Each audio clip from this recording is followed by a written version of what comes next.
Hey, beautiful friends, family, and watchers of videos, which isn't very many, but that's okay. That's not the point. This is actually kind of a journal for me of what I'm going through, and if people watch it, that's great. Yesterday I was crazy Texas mother with like barely any makeup and hair in a ponytail, but it was some work. You know, us Southerners can't leave the house without a little bit of work. Today, and that was because I had no idea what to expect, and I was like in a total panic and rush to get to my son. And today I know what to expect, and it's just as scary, if not scarier, because I do know what to expect. But I did manage to throw on a little makeup and actually brush my hair again. So Brenton has been so sick with such a high fever. He doesn't know what he's talking about. He doesn't know really what's going on. He's had to be changed clothes wise, and last night he got so loopy that they had to do a CT to make sure his brain was okay, and luckily, thank God, his brain was okay, but he's still spiking temperatures that go up to 107. Right now he is stable, and I'm on my way to go see him and let you know what's going on further, but they did a blood culture the first night and it came back positive, and they did the blood culture the second night, and that first blood culture grew into something that I'm gonna have to learn more about, but it was like coccyx, and I don't forget the second part, but basically it means that the rods were straight. And if he still has a fever tomorrow, then they're going to probably have to take his port out, which is going to be a big deal. So unfortunately, my doctor says that this is, though it is a life-threatening illness, this happens to children that are going through what he's going through often.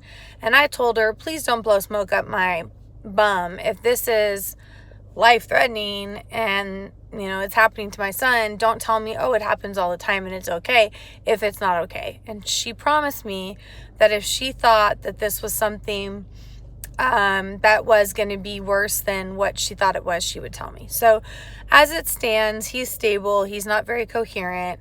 He's incredibly tired.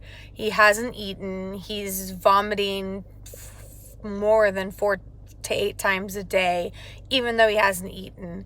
They have him on a lot of saline to at least get fluids into him, since he's actually not drinking either, though he has been able to eat those little ice pops, which he does like. So I will let you know more once I get there, more once I talk to the doctors and find out everything. But this was just a quick update as I'm in the car getting ready to go. So thanks for keeping up with me. I hope that any people that have children that have ALL, if they're going through this, please let's share stories, because this is new for me. It may be even newer for you, as we're in our 3rd month, and a lot of people that are going into this, their children actually go into remission in the 1st month. So I'm going into my 3rd month with my child not being in remission. A lot of people that have children with ALL don't have Philadelphia positive. Well, my son is Philadelphia positive, but a lot of people do. So the people that do, I would love to share experiences with you. Is this what you're going through? Or if they don't, are you still going through this? So I would like to hear from other people if they're on here and they're interested in sharing. That'd be great. So I'm gonna hit the road, because I need to get my son, and I hope that people start following this and start listening and start asking questions, or at least just keeping up with my journey with Brenton, because he deserves it, and I love him more than anything, and he's the strongest little fighter.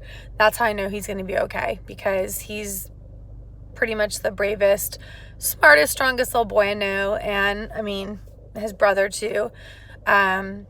As we've already been discussing bone marrow transplants, and his brother's like, I don't want to, it's going to hurt. Like, yeah, but it's going to save your brother. He's like, yeah, I'm going to do it, but it's going to suck, which he might actually not have to, because as we learned yesterday, that even if we did have to go get a bone marrow transplant, there's only 1 in 6 chances that he would even qualify. So that's a whole nother rabbit hole. We'll cross that when we get there. But like I said, thanks for listening. Thanks for watching. Thanks for taking the time to let me vent to you how I'm feeling today. Thanks. And talk to you later.